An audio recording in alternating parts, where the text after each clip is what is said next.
Welcome to news అడ్డా. వెలుగుమట్లలో ఏం జరుగుతోంది? గుండె పగిలే నిజాలు.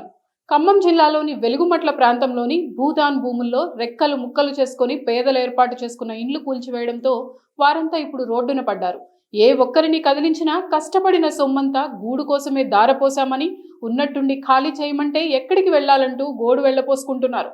ఇప్పటికే భూమి, రోడ్లు, డ్రైనేజీ, కరెంటు పేరిట లక్షల్లో వసూలు చేశారని, ఇప్పుడు గుడిసెలు కూల్చివేయడంతో డబ్బులు పోయి, భూమి పోయి రోడ్డు మీద పడ్డామని ఆవేదన వ్యక్తం చేస్తున్నారు.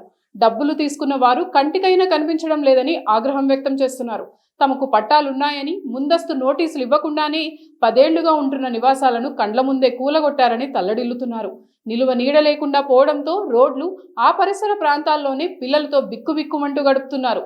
పిల్లలు స్కూళ్లకు దూరం అవుగా వారి తల్లిదండ్రులు ఆకలి దప్పికలతో అలమటిస్తున్నారు. కష్టపడి చెమటోడ్చి కొనుక్కున్న ఇంటి సామాగ్రి ధ్వంసం కావడంతో వాటిని పోగు చేసుకోవడంలో కొందరు నిమగ్నమయ్యారు.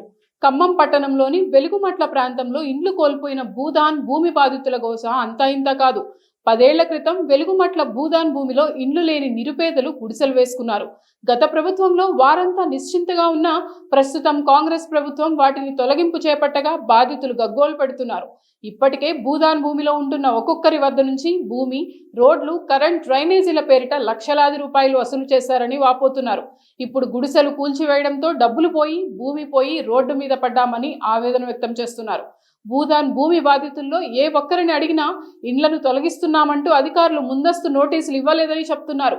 స్థానిక నాయకులకు నోటీసులు ఇచ్చారనే ప్రచారం వాస్తవం లేదని అంటున్నారు. వారికి ఇస్తే తమకు చెప్పేవారని, ఏ మీటింగ్ సమాచారమైనా చెప్పే నాయకులు నోటీసుల విషయం ఎందుకు చెప్పరని ప్రశ్నిస్తున్నారు. వెలుగుమట్ల భూదాన్ భూమి ఒక్కసారిగా ఇండ్లు కూల్చడంతో విద్యార్థులు స్కూళ్లకు వెళ్లకుండా తల్లిదండ్రులతోనే ఉంటున్నారు. ఇండ్లు కోల్పోయిన వారు టీటీడీసీ అంబేద్కర్ భవన్లో బిక్కుబిక్కుమంటూ చలికి వణుకుతూ వర్షానికి తడుస్తూ ఉండిపోయారు.